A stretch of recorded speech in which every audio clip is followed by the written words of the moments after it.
Adieu cette équipe. On est le dimanche 15 septembre 2024. On est à Morges en Suisse, sur les rives du Léman, entre Genève et Lausanne. Et aujourd'hui, on va faire une petite journée de Blood Bowl, 4 matchs sur la convention Arcana. Donc Arcana Bowl, le 3e du nom. Arcana, c'est une convention basée sur le fantastique et l'imaginaire. Et du coup, on a notre pote Olivier Fingart qui nous organise pour la 3e édition le Arcana Bowl. Moi, je vais jouer Gnome avec un rule set inspiré de la dernière Coupe du Monde, mais donc avec les gnomes en plus.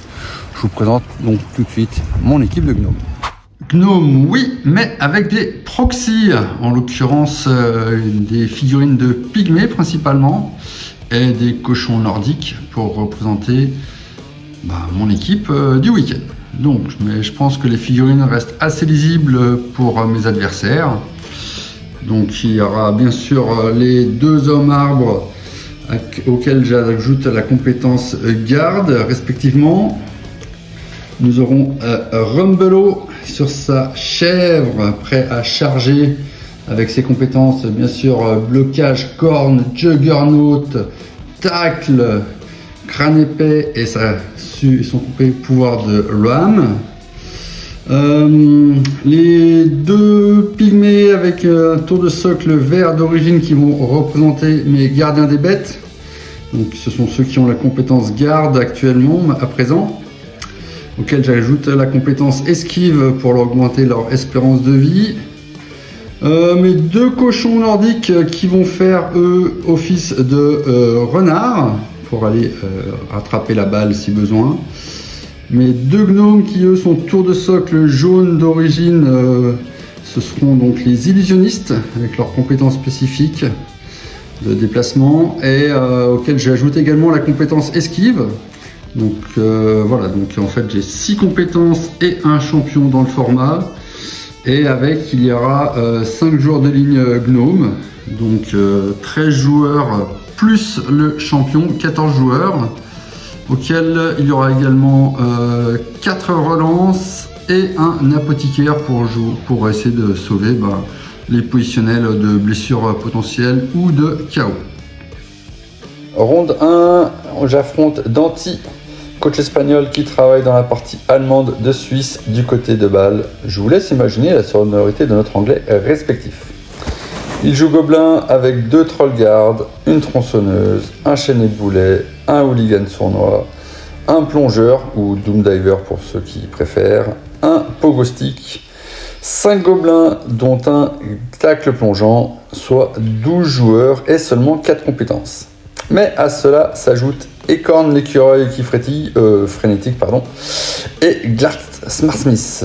Pour ceux qui ne connaissent pas Glart, c'est un 5 en mouvement, 4 de force et une belle armure 9+. Blocage, griffe, projection, juggernaut, stabilité et un pouvoir qui lui permet de devenir frénétique lors d'un blitz une fois par match. Bref, le genre de star qu'on ne peut pas ignorer sur un terrain. Les gobelins intègrent aussi 2 relances au roster, un coach assistant et une corruption d'arbitre. Bref, ça fait du monde, 14 joueurs dont 2 force 5 et un force 4. Les gobelins remportent le toss et choisissent de prendre l'offensive pour faire des dégâts au plus vite, la stratégie gobelin habituelle. De mon côté, je remporte une relance au coup d'envoi, ce qui m'en fera 5 et je ne crache pas dessus. Les coups s'enchaînent, ces trolls essaient de casser du bois avec mes arbres et ceux-ci, lorsqu'ils en ont l'occasion, essaient de leur rendre l'appareil. Tant bien que mal, Rumbelow parvient à trouver une ouverture sur Écorne et le blesse, ça fait une star de moins sur le terrain.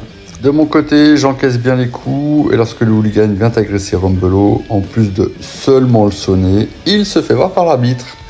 Danti y va de sa corruption qui est refusée par l'arbitre, bref, l'agression bonus pour moi. Le jeu se resserre sur le côté du terrain et Danti me fait une superbe diagonale du pogo avec 2 rushs pour être hors de portée. Mais sous la pression de mes retours de joueurs qui courent à 5, pour rappel, il se décide de scorer sur son tour 7. 2 tours pour égaliser de mon côté et 2 relances à disposition pour lancer un partenaire. Je craque une relance sur le ramassage de ma balle à mon tour 7. Danti lance son plongeur pour venir mettre un dé à mon porteur sans grand résultat, heureusement pour moi. Et à mon tour 8, mon illusionniste fait ses petites esquives pour aller faire sa transmission et bien sûr paye son doublas sur le rush et part en commotion. J'en profite pour utiliser mon apothicaire. Seconde période, coup d'envoi pour une prière de Nuffle et voilà que je me retrouve avec un stiletto sur un joueur. Trop la classe. J'ai une dague. Je ramasse la balle sans souci et je la mets bien au chaud. J'ai mes 4 relances, tous mes positionnels présents, mis à part un renard qui traîne en réserve. Bref, j'ai pas pris tant de coups que ça. En face, côté gobelin, la défense est plus tendue. Tout juste 11 joueurs, l'expulsion du hooligan, la sortie des cornes et l'expulsion du boulet suite à son tour 8 et qui était en manque de banc. Il ne reste plus que 2 trolls, la tronçonneuse et Glart sur lequel j'ai lancé pas mal de dés en première période sans grande réussite. Et en bonus, j'ai ma dague de Nuffle. Mon plan de jeu, à pied là où ça fait mal, maintenant que les gobelins ont perdu en impact physique, aller scorer le plus tard possible pour tenir l'égalité et éviter de me prendre un lancer de minus dans le money time. Bon, ça, j'y peux pas grand chose à part regarder les dés. L'ambiance à la table est tout de même bien fun, surtout que je passe 3 relances sur mes 3 premiers tours pour éviter l'enracinement d'arbres et que malgré les relances, il y en a un qui trouve le moyen de s'enraciner tout de même. Du coup, je progresse très lentement sur le terrain. Finalement, je parviens à choper la tronçonneuse qui sort enfin et Rumbelow commence à enchaîner les sorties et les KO dans les rangs adverses. Clairement, avoir un tacle dans l'équipe face à une équipe de minus, c'est du bonheur. Je prends la supériorité numérique, Danti n'a plus de relance et donc malgré l'enracinement de mon arbre, je temporise proche de la ligne dans but adverse. Je me permets même de bloquer avec le porteur de balle, toujours avec un renard pas trop loin, des fois que Danti vienne me flasher à 2 décomptes, à Blood Bowl, tout est possible. T16, j'égalise. On entre dans le money time, il reste juste le lancer de plongeur gobelin pour prendre la victoire, mais coup d'envoi, retour d'horloge.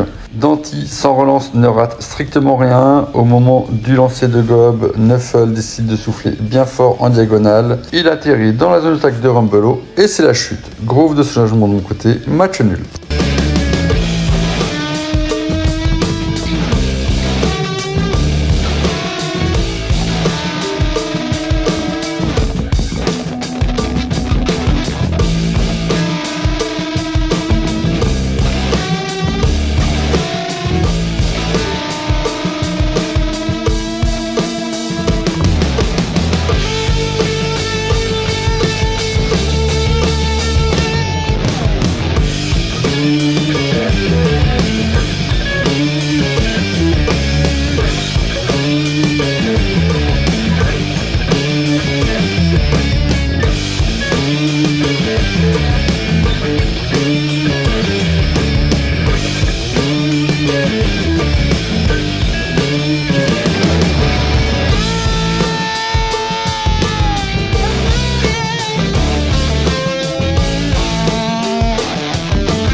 Ronde 2, j'affronte Ish, coach de Genève, qui participe pour la première fois à un tournoi sur plateau.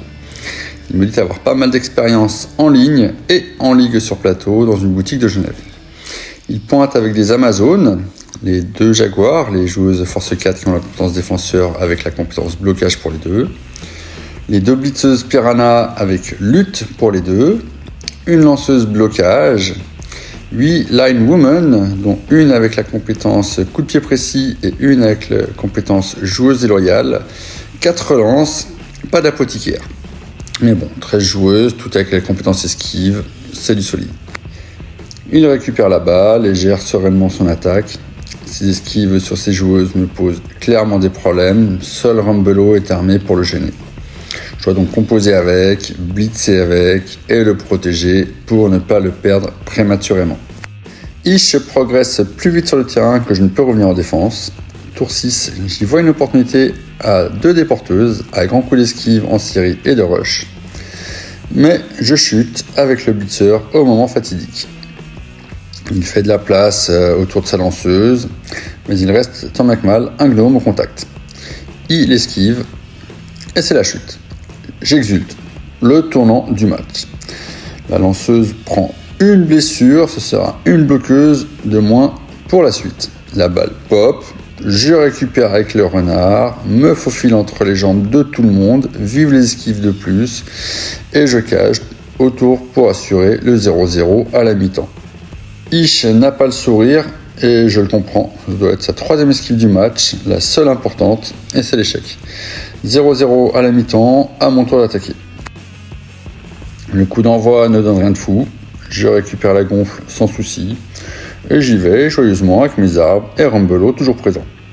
Je fais rapidement 2 KO sur le terrain, je fais de la place, je progresse lentement mais sûrement, un petit 3e KO par ici, une blessure par là, l'idée étant de tenir le plus longtemps possible, sachant qu'au cours de la première période, j'ai très bien encaissé physiquement. En face, les Amazones n'ont clairement pas le mojo. La moitié des esquives ratent. Ça tourne au très sale niveau jet de dés et de réussite globale. Je gère donc tranquillement la montre pour ouvrir la marque tour 16. Il y a trop de chaos dans les rangs Amazon qui ne reviennent pas au coup d'envoi. Je préfère ne pas jouer son tour 16 n'ayant aucune possibilité d'espérer l'égalisation et me laisse donc l'emporter 1-0. Une victoire, une égalité, c'est cool.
Ronde 3, je rencontre Fingar. Je joue face à l'organisateur du tournoi qui, pour nous permettre d'être un nombre pair, rechausse ses crampons. Avec un roster, comme il aime à le dire, sans trop devoir réfléchir sur les compétences. Donc des hommes lézards, avec un Croxigore, 6 Saurus, les 6 avec la compétence blocage, 4 Skink, un Caméléon, 2 relances, pas d'apothicaire. 12 joueurs, les 6 force 4 ont blocage, effectivement, niveau réflexion, c'est plus simple, 2 déblocs, le reste, ça se promène comme ça peut, comme ça veut. Je remporte le toss, j'ai décidé d'attaquer pour mes débuffs avant d'en prendre, et ça se passe parfaitement comme le plan était décidé. Le Croxigore prend sa bonne patate de forain, tour 1, et sort sur blessure. Tour 2, c'est un Saurus blocage qui subit la même sanction, que demander de plus. Gèle son ombre, la force de frappe de mon côté et des espaces qui se créent pour que Rumbelow puisse aller tacler les kikis à tout va. Très clairement, Fingar prend la marée, lui garde le sourire, c'est franchement une crème ce gars. L'ambiance est pire détendue et il me fait part de son envie de mettre les gnomes tier 1 l'an prochain. Et j'essaie de négocier pour que non, hein. Franchement, moi, tier 4 comme ils sont, ça me va très bien. Du coup, je score sans trop de soucis tour 8. Et son tour 8 de bâche ne donne rien de fou. Et je reviens avec tous les positionnels. C'est quand même pas mal de jouer à 14. En seconde mi-temps, je continue d'abuser de l'hospitalité d'Olivier avec un superbe événement de coup d'envoi. Blitz! Du coup, je repars à l'attaque. Lui se retrouve à nouveau en défense. Il récupère la balle, mais sous la pression se cale sur un bord de terrain. Avec un renard glissade contrôlé et des illusionnistes avec leurs superbes compétences trickster, je bloque les cases nécessaires pour faire du chain push dans le public sans risquer grand chose en retour pour mes joueurs. Je découvre la violence de jouer en bord de terrain avec des gnomes, c'est juste ignoble, immonde. La balle pop, je récupère la balle, je suis largement en supériorité numérique, je vais, je viens, je temporise pour la forme et je score le 2-0. 2 victoires, une égalité. Je suis certain de finir avec une fiche positive. Le reste, clairement, ce ne sera que du bonus.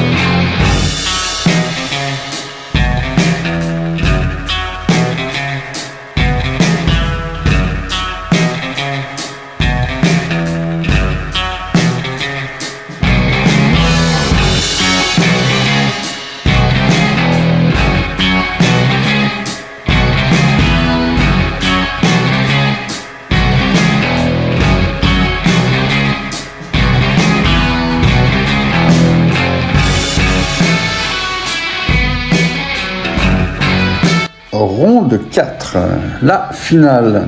J'affronte Azrael, qui est le commissaire de la Ligue Factio Les Manicots de Lausanne, auquel je participe également. Il nous sort son roster de prédilection, les Gardiens des Tombes, qui joue pour la première fois en tournoi. Il se compose donc de 4 Gardiens des Tombes, dont 2 avec la compétence garde, un blocage, un châtaigne, 2 Blitzra, un tacle et un garde, un seul Srora avec les compétences blocage, 7 squelettes dont un joueur déloyal et 3 relances. 14 joueurs, tout comme moi. Nous sommes tous les deux à 2 victoires et une égalité. Si l'un d'entre nous remporte le match, il s'assure d'être champion du tournoi. Sinon, en cas d'égalité et que ça gagne derrière nous en table 2, on se fera coiffer au poteau. Bref, ça va être tendu. Histoire de pimenter la partie, il pleut. Je remporte le toss et cette fois encore, pour ne pas trop subir physiquement trop vite, je prends l'attaque. Je parviens à faire 2 chaos sur la losse, tout bonus. Azrael, de son côté, n'hésite pas à s'occuper de mes arbres et gêne leur progression. J'avance à découvert et je perds la balle, tour 4. Les équipes sont clairement coupées en deux. Le Srora Khemri ramasse la balle à son tour. Il y a assez d'espace pour apporter des soutiens autour. Je parviens à lui mettre 2 dés, le tomber, le blesser. Il ne régénère pas. Ça de moins pour la seconde mi-temps. Mes joueurs lutte dodge sécurisent les zones de tacle du terrain au maximum. Mon renard va aller ramasser la balle 4+ en zone de tacle sous la pluie sans se rater. Les gardiens de leur côté sont trop loin. Ils jouent avec mes arbres sans grand succès. Et je temporise pour aller marquer tour 16. Son tour 8 pour essayer de prendre l'avantage numérique ne sera pas ultra probant. Et nous voici retrouvés en deuxième mi-temps. Toujours sous la pluie. Plus de joueurs avec la compétence prise sur chez mon adversaire. Coup d'envoi avec une balle devant son en-but. Et son premier jet est un double crâne. Il est obligé d'utiliser une relance. Puis arrive rapidement un double boson qui fait le turnover. J'infiltre ses lignes et coupe son équipe en deux. Il est obligé de craquer une seconde relance pour ramasser la balle sous la pression. Je colle du monde au porteur de balle pour l'empêcher d'évoluer. Azrael est obligé de reculer tout son bloc de joueurs, mais rien n'y fait. Je contre tour 4 en utilisant ma première relance. 2-0. Azrael, quant à lui, n'a plus de relance. Nouveau coup d'envoi avec à nouveau une balle dans l'embut. Neufol est assis à mes côtés et ça commence à se savoir. Je joue avec 2 renards sur le terrain à présent qui se ruent en direction de la balle adverse. Et c'est le contre à nouveau en 3 tours. 2 tours encore à jouer dans le match. Nouveau coup d'envoi qui cette fois-ci donnera un météo avec un passage à un temps clément qui, malgré les 3 dispersions et une balle qui à la base était proche de la ligne de sortie, la balle reste au bord de terrain, reste dans l'embut et c'est à nouveau un contre en 2 tours. Le match ressemble vraiment à rien pour Azrael. Désolé pour toi Marc, et voilà, ça fait 4-0 à l'arrivée. En 3e position, à 2 points d'écart, 738 pour 736. Le Pierre avec César. Ouais. La différence était sur les sorties et sur les